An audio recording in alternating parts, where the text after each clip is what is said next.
अस्सलाम वालेकुम नाज़रीन, मैं आपका मेज़बान सबर शराज। इस टाइम नाज़रीन की सीढ़ियाँ मीरपुर आज़ाद कश्मीर। नाज़रीन इस टाइम मैं मौजूद हाँ स्टेडियम में सकने वाली बिल्डिंग है सारी स्टेडियम नहीं है। नाज़रीन कोई तक सकने कोई सफाई ना खास ख्याल नहीं होगी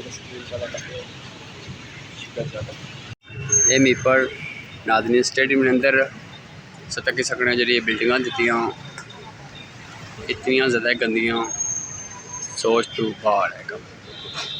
मैं इतना इंतजामिया पूछना चाहना कि इतना सफाई ना खास ख्याल क्यों नहीं रखा जाए। ये नाज़रीन सतक सकने कितना ज़्यादा है कूड़ा क्रिकेट पैसा है।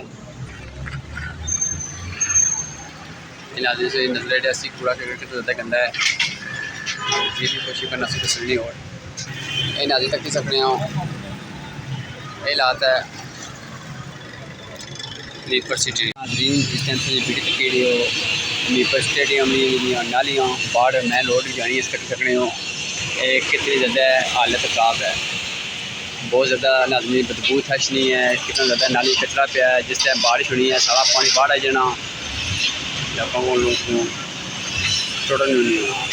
मैं इस इंतजामिया की तरफ पूछना चाहना जेडे आपस वीक है तनख्वाह किन्ने जो मुलाजम कम करने कि चीज़ें ने तनख्वाह किन्ने बस स्टेडियम है।